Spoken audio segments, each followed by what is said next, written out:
Welcome to CultureAlley Mandarin. Ni hao. This is Mandarin Lesson 2. Let's start by going over the tones you learned in the last lesson again. Remember that one way of learning the tones and their symbols is to see that the symbol for the tone is almost identical to the tone itself. Let's take a look at the tones and their examples. The high level tone is denoted by a high bar. And like its name, the mid-rising tone goes from the middle to the top. The V shape of the falling rising tone is indicative of its intonation. And finally, the falling tone has a downward slant, indicating the sharp fall that it usually takes. Great! Now let's take a look at the vocabulary we learned from the last lesson. Do you remember the forms of ma? Let's review them again.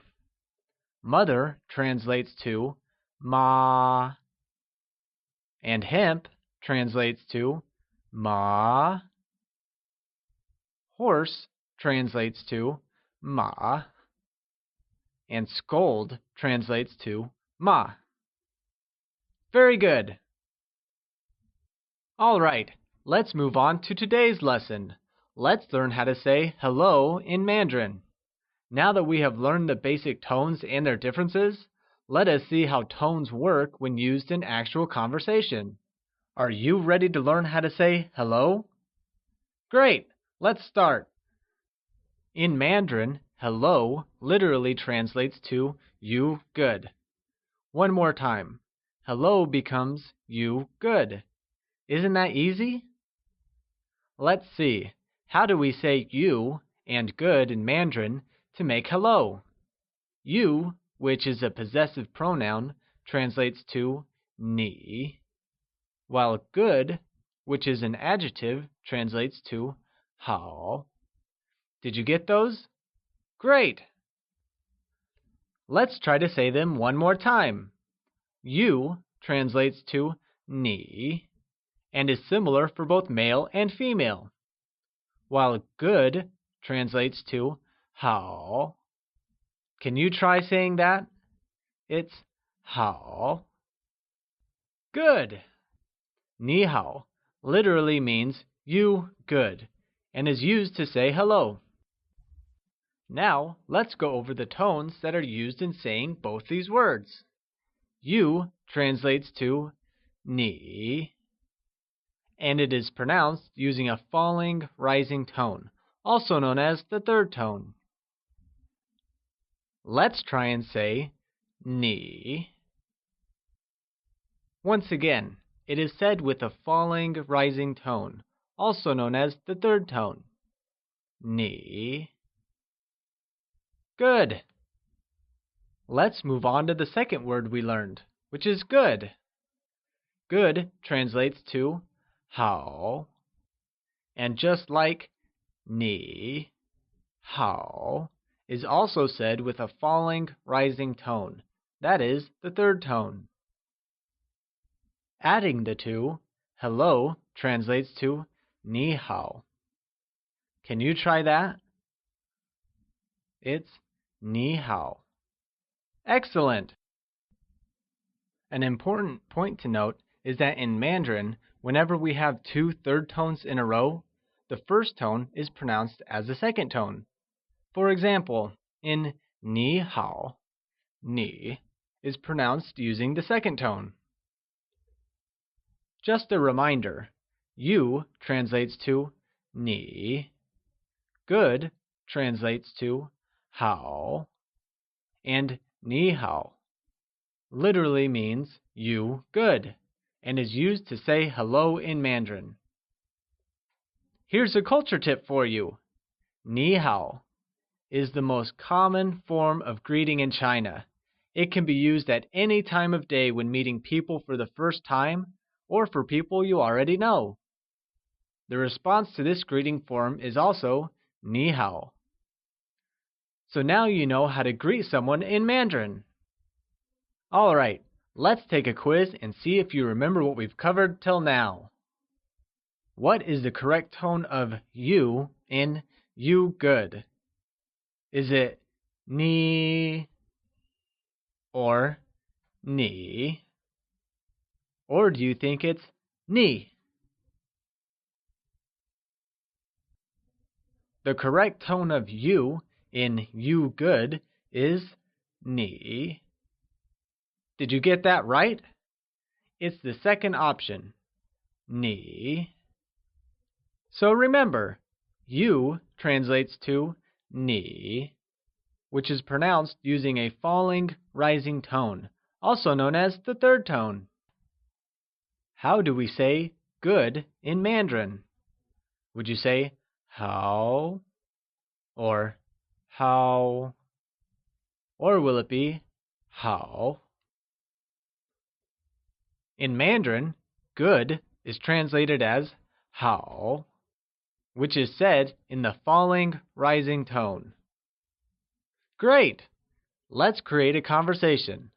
Suppose that Mark and Lisa are friends and they meet at a coffee shop. What would they say to each other?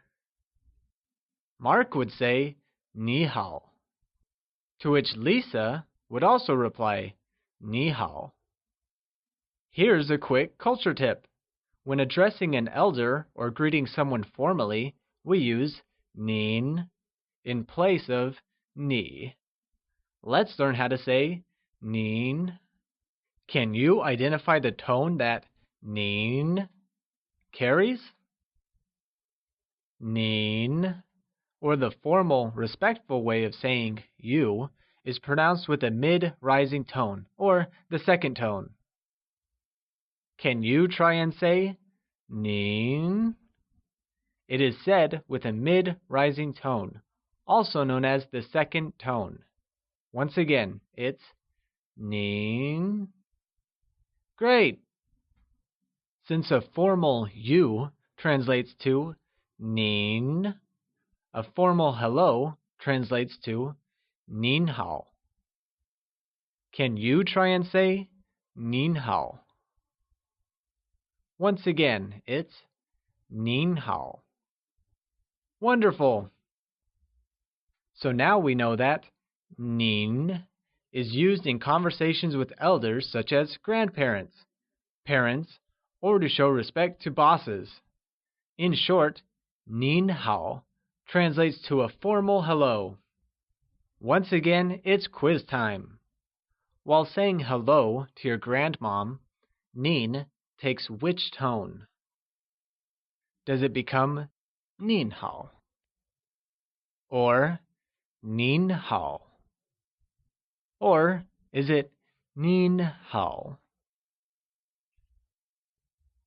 While saying hello to your grandmom, nin takes the mid-rising tone, or the second tone, and it becomes nin hao. How would you say hello while talking to a younger cousin? Would you greet them by saying ni hao? Or would you go with nin hao? Or the last one, which is ni hao? The correct response while greeting a younger cousin would be the first option, ni hao. Can you try that again? Ni hao. Well done! So remember, as an informal greeting, hello translates to ni hao, where both ni and hao are said in the falling rising tone, like ni hao, while a formal hello translates to nin hao, with a mid-rising tone on nin and a falling rising tone on hao. Put together, they become nin hao. Which of the following tones may be described as a falling rising tone? Is it ni or ni or simply ni? The third option here, which is ni, may be described as a falling rising tone. Did you get that one? It's ni. Good! Let's do a quick review. Let's go over the vocabulary we learned today. Informally, you translates to ni, while formally, you translates to nin. Good simply translates to hao. It's now time for our culture leaf of the day. Let's learn about feng shui. Feng shui literally translates as wind, water in English, and is the amalgamation of many ancient Chinese beliefs. The aim of feng shui is to bring various water bodies and land configurations into complete harmony, so as to direct the flow of qi or vital energy. Benefits of good feng shui encompass health and longevity, prosperity, fecundity, and general happiness. The benefits of it are also believed to extend to one's descendants. A magnetic compass was invented for feng shui and is used ever since. Many of the higher level forms of feng shui involve altering architecture or design. However, less expensive forms of feng shui include hanging special mirrors, or forks are also used to deflect negative energy. The picture here shows a feng shui spiral at LA Chinatown's metro station. Very well. Now that you know how to say hello, we will learn more basic greetings such as "How are you?" and "I'm good" in the next lesson. We hope you enjoyed your lesson today. See you at the alley for the next one.